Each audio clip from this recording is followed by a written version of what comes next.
जय हिंद। आज के वीडियो में हम लोग जानेंगे क्लास 10th का हिंदी।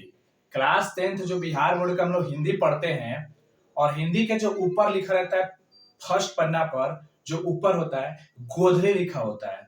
तो उस गोधली का मतलब क्या होता है? उस गोधली का मतलब क्या होता है? उस गोधली के भाग टू का मतलब क्या होता है? आखिर जो ऊपर गोधली लिखा है उसका मतलब हम कैसे समझ पाते हैं? उसका अर्थ क्या होता है? तो हम ये सब हमें पता होना चाहिए ना।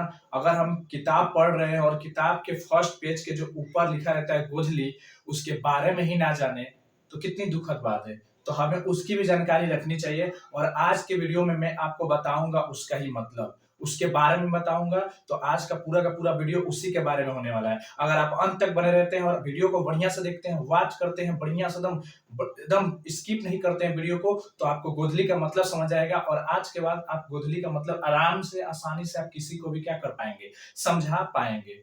तो वीडियो में बने रहिएगा और देखते रहिएगा क्या होता है गोधली का मतलब। देखिए, आपको यहाँ पर डैशबोर्ड पर दिख रहा है कि क्वेश्चन किया गया, क्या आप गोधली का अर्थ जानते हैं? यदि नहीं जानते हैं तो इस वीडियो को क्या कर लेंगे, देख लेंगे। अगर इस वीडियो को अगर आप देखेंगे तो जरूर मिलेगा। देखिए, ये रहा आपका पुस्तक, किताब आप सभी को पता होगा। क्लास 9th में भी इस पर गोधली लिखा रहता है और क्लास 10th का जो बुक होता है उस पर भी गोधली लिखा रहता है। तो इस गोधली उधर लिखा होगा भाग 1 और क्लास 10th में लिखा रहता है भाग 2। इसका मतलब क्या होता है? आखिर इसका मतलब हम क्या जानेंगे? ठीक है, तो आइए इसी के साथ हम वीडियो को स्टार्ट करते हैं और देखेंगे इसका मतलब क्या होता है।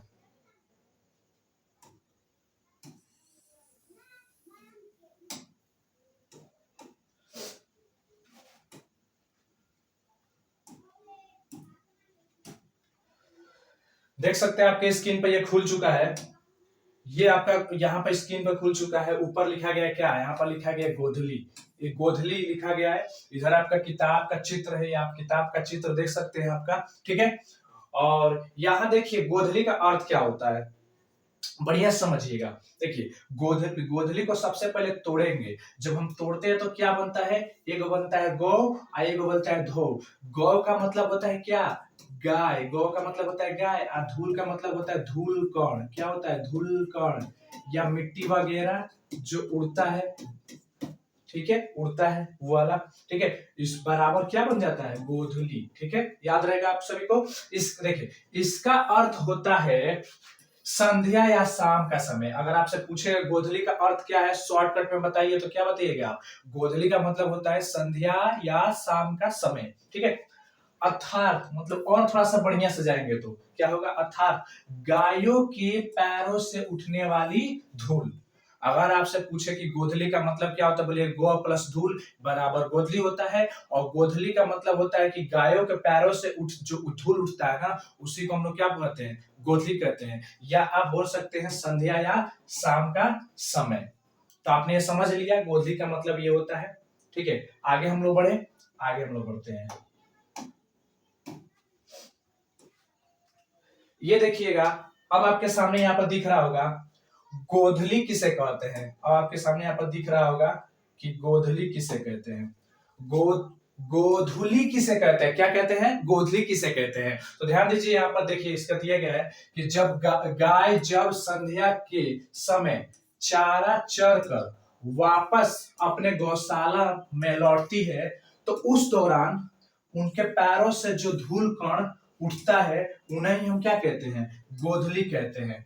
यानी याद रखिएगा, जब शाम के समय यानी जब क्या होता है, जब गाय संध्या के समय चारा चर कर वापस अपने गौशाला यानी अपने निवास स्थान पर जब लौटती है तो उस दौरान उनके पैरों के चलने से जो धूल कण उठता है उसी को हम लोग क्या कहते हैं? गोधली कहते हैं। आसान भाषा में कहे तो देख सकते हैं यहाँ पर चित्र है, देखिए गाय है और साफ दिखाई दे रहा हो कि नहीं गाय है। देखिए यहाँ पर कोई आदमी चरवाहा है और ये जब जा रहे थे यहाँ पर जरूर देखिएगा गांव के इलाका में जब भी गाय चलती है तो जो पगडंडी रास्ता होती है, पैदल चलने वाला रास्ता, उस पर देखिए धूल मिट्टी कण उड़ेंगे। उनके पैरों के चलने से धूल उड़ेंगे, नीचे से थोड़ा थोड़ा सा उठाएंगे।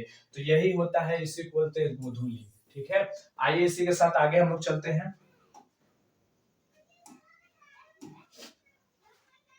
आगे देखिएगा, अगला है, अगला इसमें कहा गया है कि लोग गोधली कब से कहने लगे, मतलब लोग उसको गोधली गोधली कब से चिल्लाने लगे, गोधली शब्द कब से बोलने लगे, गोधली का प्रयोग कब से करने लगे लोग। तो ये देखिए क्या होता था कि जब पुराने समय में बहुत साल पहले, जब बहुत साल पहले जब जंगल वगैरह में क्या होती थी, गैया चरने जाया करते थे। आप सभी को पता होगा श्री कृष्ण भगवान की भी गैया कहाँ चरती थी, पर्वतों पर, पहाड़ों पर, जंगलों में चराया करते थे ले जाकर के। श्री कृष्ण भगवान भी उसी तरह से याद रखिएगा कि ये भी क्या है, ये भी जब उस समय बहुत पुराने समय में जब गाय कहाँ चरने के लिए जाया करती थी, जंगल में जाया करती थी, और जब एक वापस जब लौटती थी उधर से, तो लोगों को ये पता चल जाता था कि क्या होने वाली है, शाम होने वाली, संध्या होने वाली है और गाय कहाँ लौट रही है, अपने निवास स्थान पर लौट रही है। तो इसी खास समय को लोग क्या कह के पुकारने लगे, गोधली काल या गोधली बेला कहकर पुकारने लगे। आइए इस पर लिखे हुए देखते हैं। देखिए आज से बहुत साल पहले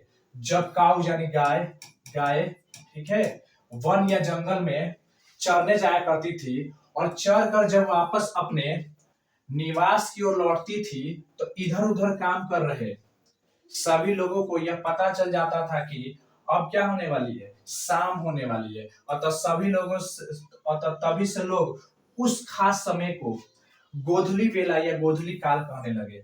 मतलब कि जब गैया वापस लौटती है ना, और लौटते हुए जो दिखता है उनके पैरों का धूल वगैरह, इसी से टाइमिंग क्या कर लेते हैं, पता कर लेते हैं। इसी तभी से लोग क्या कहने लगे, गोधूली कहने लगे। तभी से क्या पुकारने लगे, गोधूली काल या गोधूली बेला के नाम से पुकारने लगे। आइए आगे चलते हैं हम लोग, आगे देखेंगे हम लोग इसके बाद। अब अगला हम लोग का है कि गोधूली का समय, मतलब कि गोधूली का समय मतलब क्या माना गया है गोधूली का समय। देखिए ऋषि मुनियों का बहुत अलग अलग मत है, लेकिन देख लीजिए क्या किसका मत है, देख लीजिए। यहाँ पर बोले कि कई ऋषियों के मत के अनुसार गोधूली का समय काल, काल होगा यहाँ पर समय काल, शाम 4:30 बजे से लेकर के 7 बजे, 7:30 भी होता है, ठीक है, कहीं कहीं पर। यानी नॉर्मल याद रखिए कि 4:30 से लेकर 7 बजे के बीच का माना जाता है। क्या माना जाता है, गोधूली काल माना जाता है। और गोधूली काल का मतलब आप समझ ही गए हो कि गाय के पैरों से जो धूल उठता है ना शाम के समय, वही गोधूली काल कहलाता है, ठीक है। और उसका टाइमिंग क्या रहता है, समय कब से कब तक का गोधूली काल बोलेंगे, तो बोलेंगे 4:30 बजे से लेकर के 7:30 या 7 बजे का जो टाइम होता है, उसी को हम लोग गोधूली काल कहते हैं। क्योंकि देखिए 4:30 बजे तक या 5 बजे तक गाय चरेगी, वापस अपने घर निवास लौटेगी, यानी गौशाला में लौटती है, या अपने मालिक के निवास स्थान पर लौटेगी। तो जब वापस लौटती है ना, तो उसी समय को हम लोग क्या कहते हैं, गोधूली काल कहते हैं, ठीक है। अब उस पर ध्यान दीजिएगा। अब देखिए इस समय को हिंदू धर्म में बहुत शुभ माना जाता है, इस समय को हिंदू धर्म के लोग बहुत ज्यादा शुभ मानते हैं। ऐसा इसलिए माना जाता है क्योंकि गाय इसी समय वापसी करती है, मतलब गाय इसी समय वापसी करती है, मतलब याद रखिएगा गाय इसी समय तो लौटती है, मतलब क्यों, और गाय वापस लौटती है। और ध्यान दीजिएगा, और एक और ज्यादा हो गया, और यही समय माँ लक्ष्मी के आगमन का भी समय काल माना जाता है। मतलब याद रखिए जो ये संध्या के समय जब ये लौटती है गाय, उस समय माना जाता है कि माँ लक्ष्मी का आगमन हो रहा है, माँ लक्ष्मी हमारे घर आ रही है, ठीक है।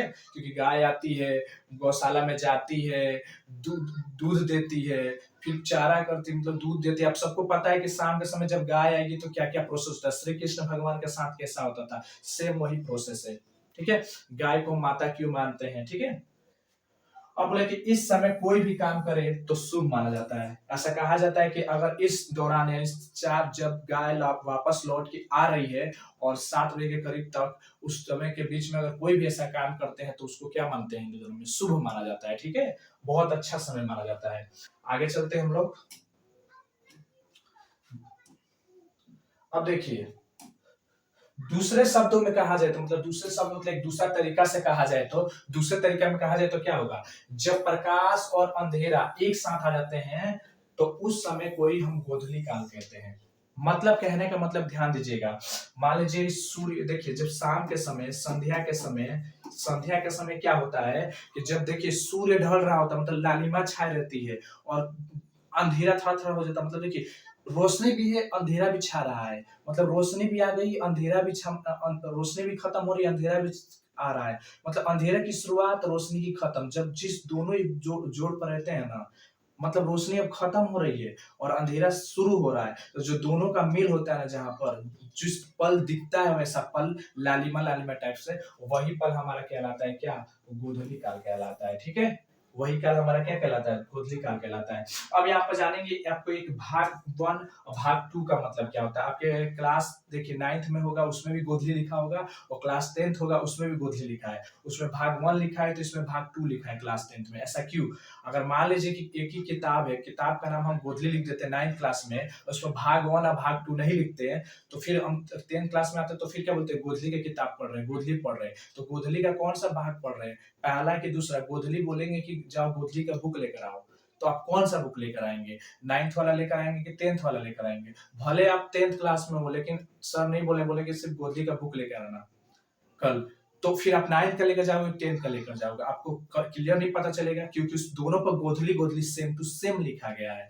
इसलिए आसान करने के लिए, समझने के लिए, पढ़ने के लिए, और जब एक ही नाम का दो चीज डाला जाता है तो उसको डिवाइड कर दिया जाता है। जैसे अगर एक क्लास में दो लड़के एक जैसे आ जाते हैं तो क्या करते हैं, एक का नाम फर्स्ट करके सेकंड, दूसरे का नाम सेकंड रख देते हैं। जैसे मान लीजिए किसी का नाम क्रिस है तो क्रिस फर्स्ट, एक और का नाम क्रिस है तो उसका क्रिस सेकंड, कोई और आ गया तो क्रिस थर्ड, ऐसे करके बांट दिया जाता है नाम को। क्यों? क्योंकि आसानी रहेगा पढ़ने में। जैसे मूवी वगैरह है, आप जानते हैं केजीएफ वगैरह मूवी है, KGF chapter 1, KGF chapter 2, KGF chapter 3, ऐसे जो भी मतलब मूवी है, तो केजीएफ चैप्टर 1 2 काहे लिए बांटा गया मूवी का नाम, कि अगर 2 आएगा, सेम अगर आता है, लिखा जाएगा केजीएफ चैप्टर 1 लिखा है और उसके बाद 2 करके आता है, तो आप समझिए कि इसी मूवी से कनेक्ट है, वो भी इसी का मूवी है वो भी, या इसी के जैसा कोई हीरो होगा, या इसमें कोई वैसी कहानी होगी, या वैसे ही कुछ मार-धाड़ एक्शन होगा।